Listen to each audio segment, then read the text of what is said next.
Indwara y'amafyigo ishobora kwica umuntu atabizi kuko ibimenyetso vyayo vyibonekeza haciye igihe kirekire umuntu agenda niyo ndwara. Ngo ni ngombwa rero ko abantu boja barayipimisha n'imiburiburi kabiri mu mwaka. Ni mu gihe ibiharuro vyerekana ko igice kimwe ku 10 c'abantu bafise iyo ndwara y'amafyigo.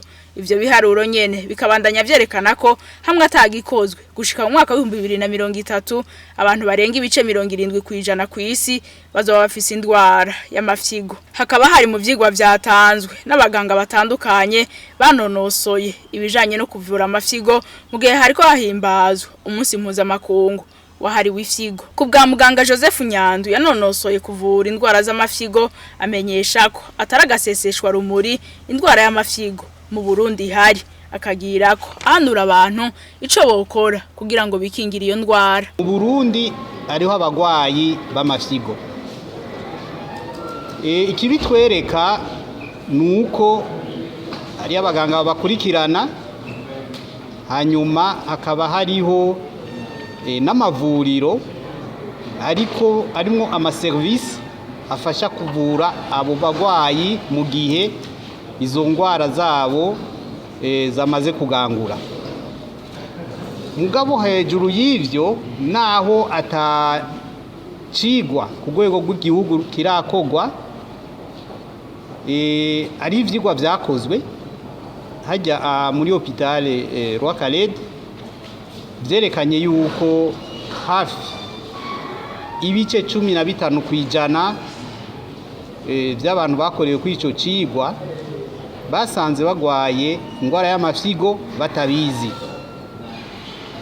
Hanyuma ikindi kivyerekana yuko iyo ndwara ihari nuko kw'isi yose ariho indwara zibiri zamazitera indwara y'amafyigo, nukuvuga indwara y'igisukari diabete n'indwara y'umutima hypertension. Izo ndwara mu Burundi zirahari kandi abantu bagwaye amafyigo mu Burundi naho nyene ari icigwa cakozwe casanze yuko mu bitera amafyigo izo ndwara zibiri zizubwa mbere, hanyuma zigakurikirwa no gukoresha nabi imiti. Muganga Nyandwi akongera akavuga ukuntu umuntu yo kwifata amaze kumenya ko agwaye iyo ndwara y'amafyigo n'ivyo yokwirinda gufungura. Gikuru nuko abantu bo kwikingira iyo ndwara. Icambere mu kwikingira indwara y'amafyigo no kwipimisha ukamenya yuko amafyigo yawe akora neza. Kwipimisha bipimisha umukoyo bakaca baguha inyishu mu mwanya mutoyi. Mu gihe rero umuntu asanze atangwara y'amafyigo agwaye, niho rero uwo muntu ategerezwa kubungabunga amagara yiwe mu kumenya ivyo ategerezwa gufungura, mu kumenya imiti ategerezwa gufata iyo agwaye na cane cane y'ububabare, kutigurira imiti y'ububabare, mu kumenya yuko iyo agwaye ategerezwa kuja kwa muganga, adategerezwa kugenda ku bapfumu kuko hariho ababesha bagatanga imiti y'ikirundi. Imiti y'ikirundi niko iravura, mugabo mu gihe ikoreshejwe harimo ubundi bumara iri mu miti ituma amafyigo agwara.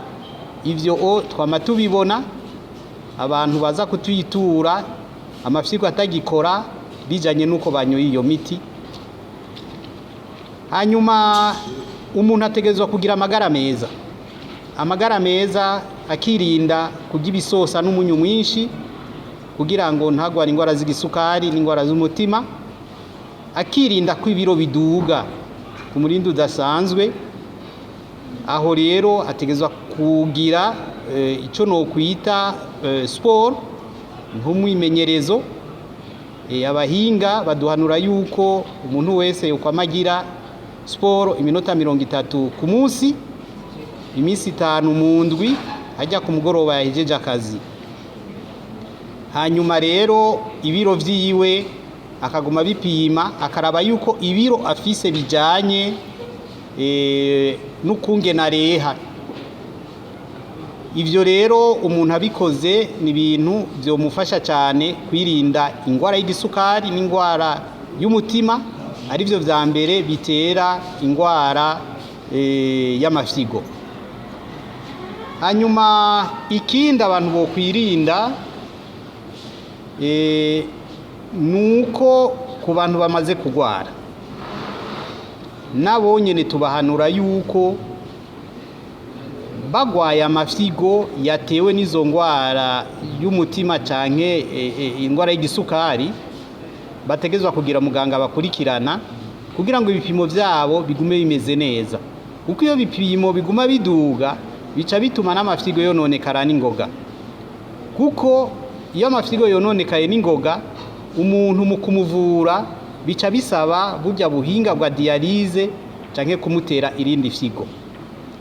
Dialyse rero irazimvye, naho ngaha mu Burundi wacu ibiciro bikiri hasi, kijya n'igiciro uravye ubu ari gitoyi ugereranije n'ibintu vy'ibikoresho biba vyakoreshejwe. Nukuvuga yuko rero abo bagwayi bogerageza bagakurikiranwa, amarandevu abaganga babahaye bakayakurikiza, imiti babandikiye bakayifata neza, hanyuma bakirinda abantu bababwira ibyo bababwira. Nk'akarorero, nk'abantu bagwaye diabete canke hypertension barababwira yuko ariho umunyu wa regime, kandi iyo myunyu iriho iradandazwa mu mazu badandarizamo ivyo kurya. Ku muntu agwaye amafyigo ujya munyu siwo, kuko urimo icunyunyu citwa potassium. Ico cunyunyu iyo umuntu agwaye amafyigo ntigisohoka, kica kiba cinshi mu maraso gushika naho umutima ucuhagarara bukwi.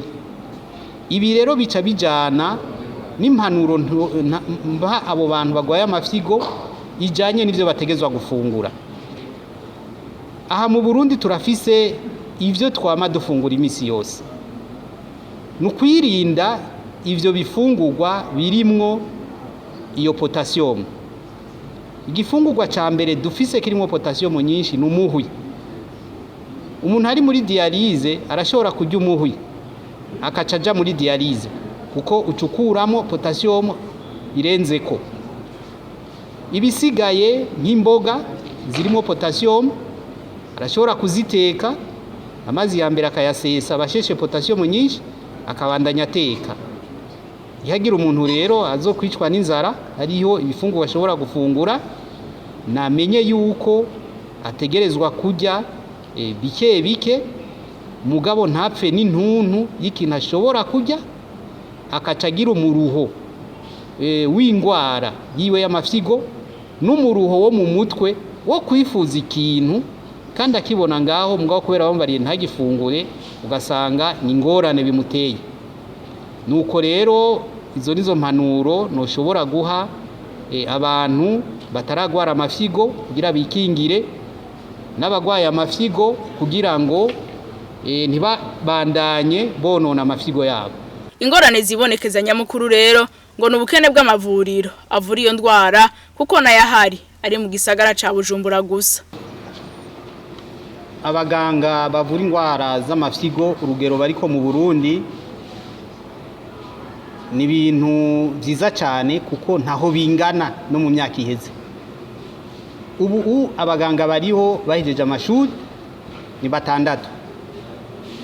Hariho 5 bize kuvura ingwara z'amafyigo ku bakuze, n'umwe yanonosoye kwiga ingwara z'amafyigo ku bana. Ki rero niba kwe rininiya ku Burundi, na cyane cyane ugiye kuraba mu bihugu biri musi ya Sahara, ni bihugu bikeyi bifise aba baganga bangana gutya mu bihugu byabo, ni bikeyi.